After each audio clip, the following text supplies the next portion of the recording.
Kilo 4, Yankee, Foxtrot, radio, over. Roger, Roger. I started copying my own call sign. I said, where are you? What's the name there, sir? My own call sign. I said, where are you? What's the name there, sir? Name is Ed. I'm in Virginia Beach, and you're 5'9", over.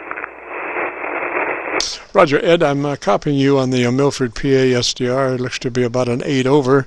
What radio are you running today, sir? It looks to be about an 8 over.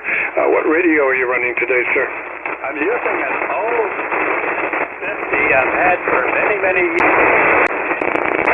I'm also using a Syntec Centurion amplifier at about 1 kW, and the antenna is a half square. Over.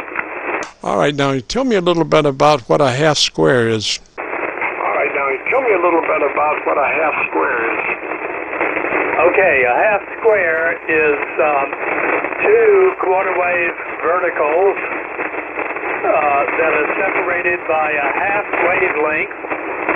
Mine are oriented to be broadside east and west, and it is a half square because they're fed at the top. The two quarter wave verticals are off the ground by about 6 feet at the bottom, and at the top there's a wire that connects the two verticals together, and I'm feeding at one corner.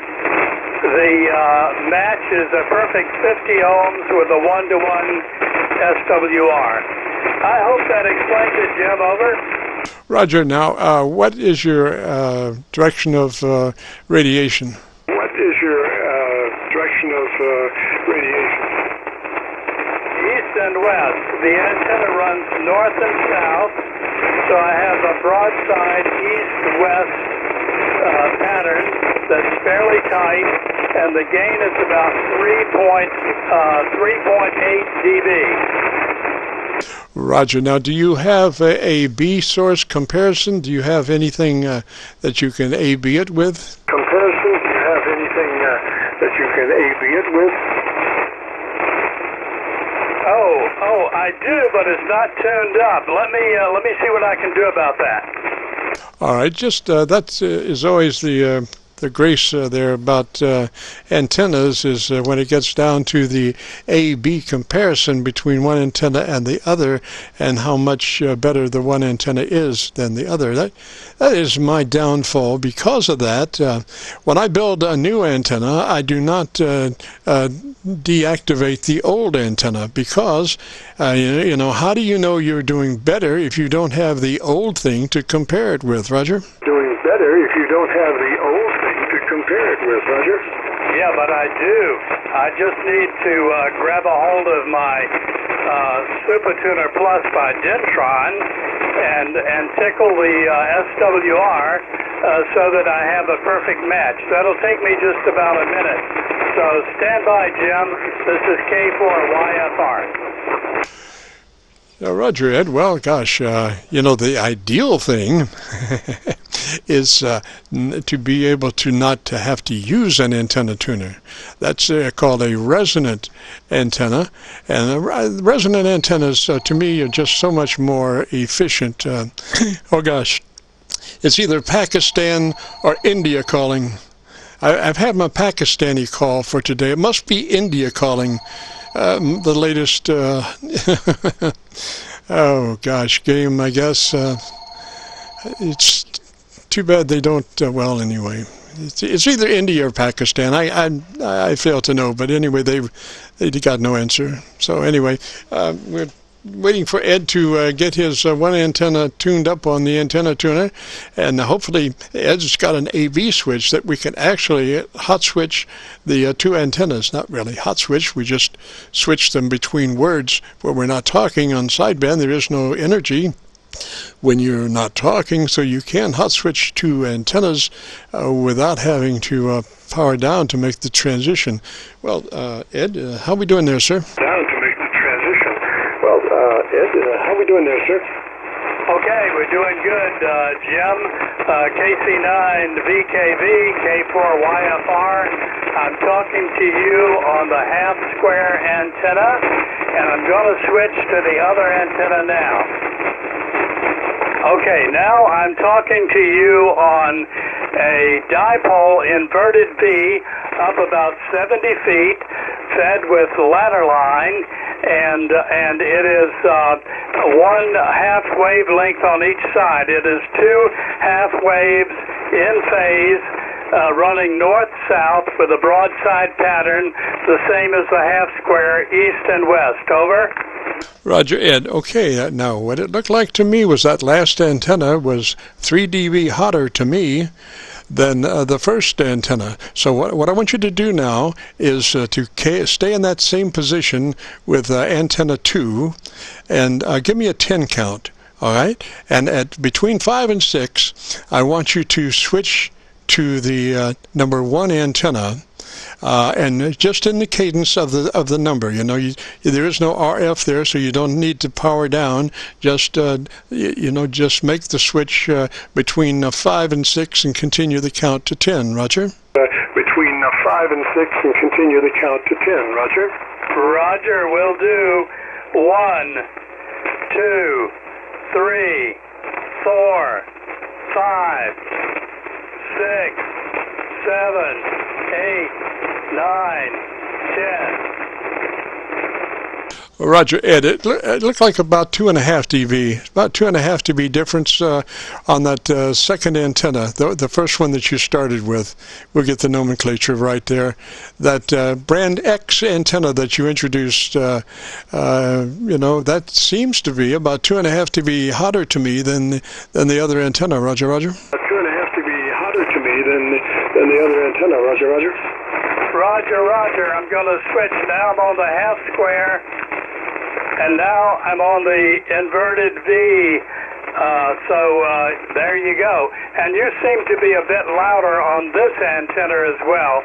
It could be just band conditions. Over. I don't know, but you are 3 dB hotter on that antenna than the other one.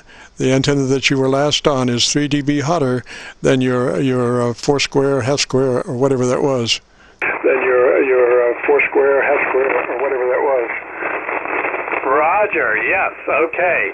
Well, this antenna is horizontally polarized, and the half square is vertically polarized. So the horizontal wins, and it is two half waves in phase at about a height of 70 feet and fed with 115 feet of ladder line to a Dentron tuner. And that's the story, Jim. Over. Roger. Well, it could be the fact that I'm using my loop also. My dipole also, which is horizontally polarized. So it could be the thing that we both are horizontally polarized when that antenna is its hottest. That could be the deal. Roger. Antenna is its hottest. That could be the deal. Roger. Yeah, I think that is probably it. Now, do you know how far it is between us? Over. Where are you? Where are you? I'm in Virginia Beach. Gosh, I would think QRZ would have that information. I would think maybe, 400 miles, 300 miles, somewhere in there? Maybe, 100 miles, 300 miles, somewhere in there? Yeah, you must be in Kansas or Nebraska. Where are you? Oh, I'm next door to Louisville, Kentucky. I'm just across the Ohio River from Louisville. Roger. Yeah, I'm just across the Ohio River from Louisville. Roger. Oh, okay. So you're about 300 miles, would be my guess. And yes, that would explain why the horizontal antenna is so much better. This morning, early at about 7 o'clock, I worked Australia on this frequency using the vertically polarized antenna and got a very good signal report from VK1TX.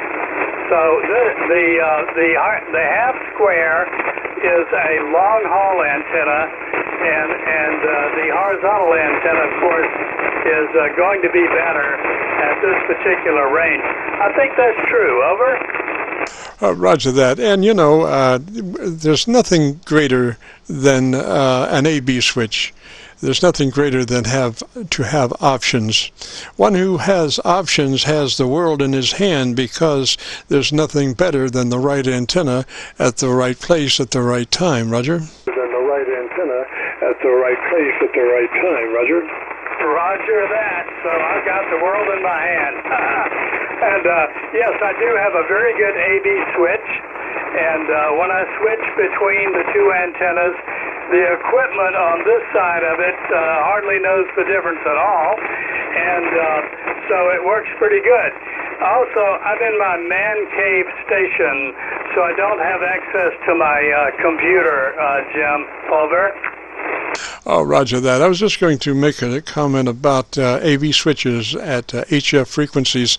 You know, you can use almost any toggle switch in a box and a couple of connectors, you know, to make an AV switch at these frequencies. It's not that critical. It's when you get up to VHF and UHF, you know, particularly UHF, it's very switch types are very critical on the UHF and somewhat critical on VHF, but HF frequencies, I mean, you could use almost anything for that switch, you know. So, you know, I encourage folks to make their, you know, their own AV switch boxes rather than maybe buying them, or, you know, a lot cheaper to make. Roger? Maybe buying them are, you know, a lot cheaper to make. Roger? Yeah, I understand. Well, I bought this one a long time ago. It's in a cast housing, and it has a very good contacts in it, and doesn't seem to have a great deal of loss or any concerns whatsoever. And it does work. Obviously, we're working it now. So there you go. Hey, nice to talk to you, and I really appreciate your help. And I think I'll sign with you now and not take up any more of your time, but I really do appreciate your activity on here, Jim. Thank you very much. And 73 KC9VKV K4YFR. Roger, Ed, 3Z ways, sir, and like I say, that other antenna, that dipole antenna, was about 3 dB hotter to me, you know, probably because it was horizontally polarized as I at the time. Anyway, threes to you, sir, and thanks for checking in. If you want to hear all that goings on, if you go to YouTube and do a call letter search for Kilo Charlie 9, Victor Kilo Victor, that will take you to our Qso-Vlog page.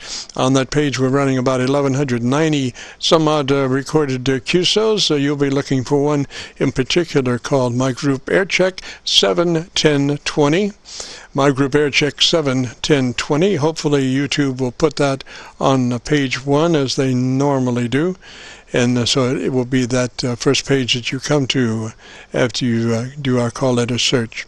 So 3Z, and have a great afternoon, beautiful weekend. And if you get a chance, join us next Friday for our Qso-Vlog net.